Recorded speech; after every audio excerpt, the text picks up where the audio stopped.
Boyle, and I'm quitting alcohol.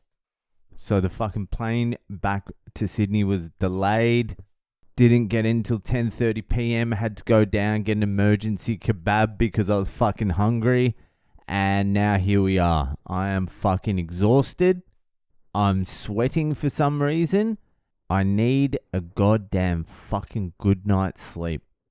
I was up fucking all night last night. My mate Gav came over and I gave him a pill and he had a few beers. So we're up fucking till like 3:30 a.m. smoking darts, having a chat.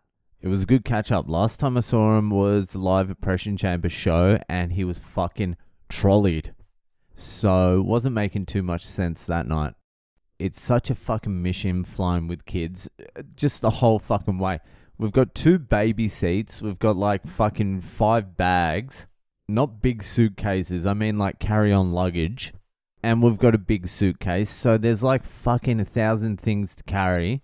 Plus, I got to carry my daughter. When we got to the airport today, my daughter was asleep in the car seat. So I had to carry her asleep in the car seat to check in. It's like 20-25 kilos all up. I'm just fucking lugging it. Plus I had a backpack on. Plus I was carrying something else. Also she can get an extra like fucking 15 minutes nap in. And I didn't take her stroller because strollers are for fucking pussies. Fuck your stroller. I'm not pushing a goddamn stroller. And plus I don't want one more thing to fucking carry. A fucking stroller. Jesus Christ. So you drop all that shit off, but you've still got all the fucking carry-on luggage. So climbing up the stairs to the plane, I'm carrying my daughter, my son's little fucking suitcase, my backpack, my wife's laptop, because my wife's back was hurting for some reason. So I had to fucking lug all this shit up. My daughter's not part of the shit I'm talking about, but still, it's a fucking mission. And then the plane lands and fucking like 10 minutes before it lands, you've got to fucking play out how you're going to get all the shit from the overhead and in what order, because you got to put it on in a certain order. Otherwise, it's just chaos in that aisle.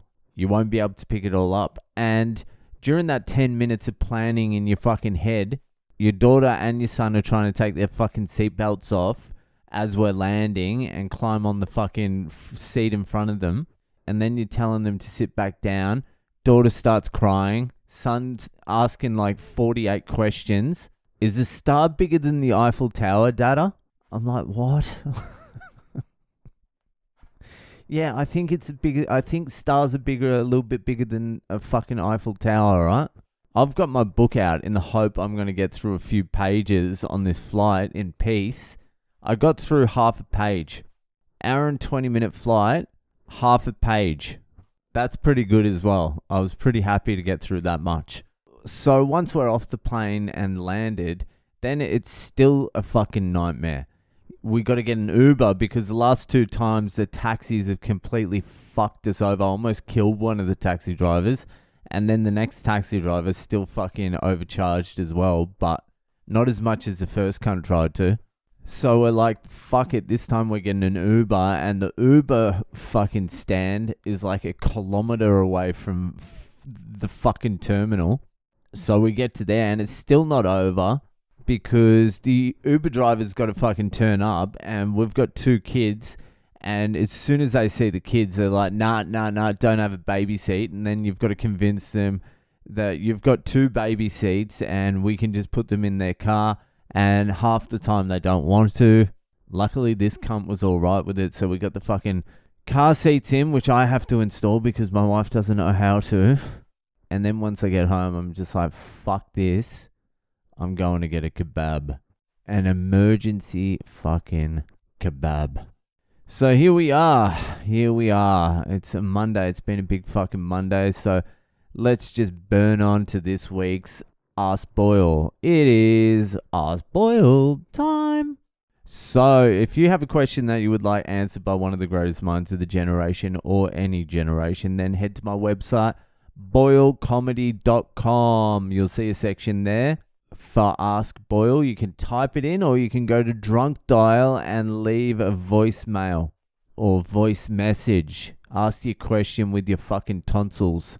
So head there, do that, and I'll get to your question. So this week's question was sent in by my man Kenny from Utah, the Mormon capital of the world, the place where the pedophile Karl Malone played most of his career. He was at the Lakers for a little while. That Karl Malone thing where he fucking impregnated a 13-year-old girl when he was like 18, 19. Why is that just coming out now? Or like last week? Anyway, I'll do a whole episode on that. I'll dig deep into it. Maybe that can be my Boyle Breaks history. Karl Malone is a pedophile. Anyway, let's get to this week's fucking Ask Boyle. Hello, Philosopher Boyle. Hello, Kenny. Here's a question for you. What would be the Boyle method of eliminating the homeless situation? Well, Kenny, you have come to the right place. Eliminating the homeless situation. You're saying that like a fucking Nazi in Germany in the 40s. How are we going to eliminate the Jewish problem we have? How are we going to clean up the streets? The homeless problem. Fucking hell, that's a complicated problem. I mean, like the simple answer can be just buy them all houses. Just get them all houses to stay in. But that's like a first year art student fucking answer. Buy all the homeless people houses. Or let them stay in a room. Get them rooms to stay at. I know a homeless guy. I think he's living in a house now. But he was homeless for like 4 or 5 years. He was living on the street. He was begging. And he was getting the dole. Social Security. And he said it was fucked. But he was like doing all right. He said he had the most money he'd ever had in his entire life. Things were going okay. And then I think it was the Salvos or something, the Salvation Army, they came around and they said, we've got a room for you. So they organized him a room, charged him money, obviously. It was in like a boarding house, like a fucking halfway house full of other homeless, mentally disturbed people. So he moved in there, got assaulted like 14 times, got a knife pulled on him, and then had no money because he was paying rent, groceries, all that sort of shit. All his dole money would go into the boarding house. So within like fucking 6 months, he was like, it's easier fucking living on the street. So I don't think the situation's as easy as just give them accommodation. It could be. There's a lot of vacant apartments in Australia owned by Chinese people that don't even live here. Fucking just knock the doors down there and throw them in there. Who gives a shit? I don't think you can fix the homeless situation materially by giving them more money, by feeding the homeless, sheltering them. And I'm not saying don't do that either. You've got to do that. You've got to do that because no one else has worked out how to fucking fix it. But I think it's like a ground level problem. You end up on the street because you're fucking in despair.